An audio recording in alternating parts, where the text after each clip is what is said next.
ഇന്ന് പറയാൻ പോകുന്ന കാര്യം എന്റെ ടോപ്പിക്കുമായിട്ട് യാതൊരു ബന്ധവുമില്ല. ഇത് ചില വിഭാഗം ആൾക്കാർക്ക് കൊള്ളും, ചില വിഭാഗം ഫാൻ ബേസിന് ഇത് ശരിക്കും ഹർട്ടാവും. അതുകൊണ്ട് കാണുന്നവൻ കണ്ടാൽ മതി, അത്രേ പറയാവുള്ളൂ. പറഞ്ഞു വരുന്നത് വേറൊന്നിനെ കുറിച്ചുമല്ല.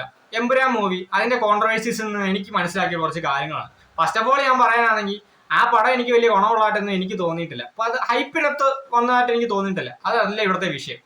ഇതിപ്പോ എല്ലാ പാർട്ടിക്കാരെ ആ സിനിമയ്ക്ക് അത് വലിച്ചു കയറി ഒട്ടിക്കുന്നതായിട്ട് എനിക്ക് തോന്നിയിട്ടുണ്ട്. അതിനകത്ത് ഇച്ചിരിയിലും ചായവ്, അതായത് കുനിഞ്ഞു കൊടുക്കുന്ന പോലെ എനിക്ക് തോന്നിയത് IUF-നെയാണ്. IUF മീൻസ് നമ്മുടെ കോൺഗ്രസിനെ ബേസ് ചെയ്തിട്ടുള്ള ഒരു സംഭവം. എന്നാൽ ഇവന്മാരെയും വലിച്ചു കയറുന്നുണ്ട്, എല്ലാ തരം കിട്ടേണ്ടതെല്ലാം വലിച്ചു കയറുന്നുണ്ട്. എന്നാൽ ചില സീൻസ് ചില വിഭാഗം ആൾക്കാരെ ട്രിഗർ ആക്കിയിട്ടുണ്ട്. അതാണ് ഇപ്പൊ ഈ സെൻസറിങ്ങിന്റെ വക്കിൽ വരെ എത്തിയേക്കുന്നത്. എനിക്ക് എന്റെ ഒരു ഊഹം ശരിയാണെങ്കിൽ നാളെ മറ്റന്നാളുമായിട്ട് പുതിയ ആ കട്ട് ചെയ്തിട്ടുള്ള സിനിമയായിരിക്കും നാളെ മറ്റന്നാളായിട്ട് സിനിമ വരാൻ പോകുന്നത്.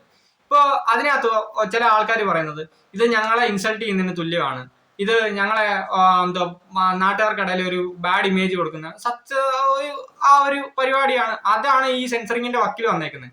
ഒന്ന് ആലോചിക്കണം, പണ്ട് 2 പടം ഇറങ്ങിയായിരുന്നു, കേരള സ്റ്റോറി, കാശ്മീർ ഡയറീസ്, അങ്ങനെയൊക്കെ പറഞ്ഞ കുറെ പടങ്ങൾ ഇറങ്ങിയായിരുന്നു.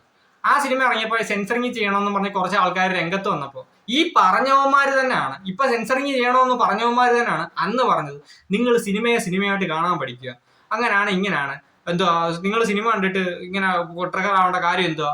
ആ സിനിമയ്ക്കകത്ത് വെണ്ടയ്ക്ക അക്ഷരത്തിൽ എഴുതി വെച്ചിട്ടുണ്ടായിരുന്നു based on A true story എന്നും പറഞ്ഞു. പക്ഷെ ഇതൊക്കെ ഈ സിനിമയ്ക്കകത്ത് ട്രൂ സ്റ്റോറി ആണെങ്കിൽ പോലും ആ സിനിമയ്ക്കകത്ത് എഴുതി വെച്ചേക്കുന്നത് ഈ കഥയിലെ കഥാപാത്രങ്ങളും രംഗങ്ങളും എല്ലാം സാങ്കല്പികം മാത്രമെന്നും പറഞ്ഞ് ഈ എമ്പുരാൻ സിനിമയ്ക്കകത്ത് വെണ്ടയ്ക്ക അക്ഷരത്തിൽ എഴുതി വെച്ചിട്ടുണ്ട്.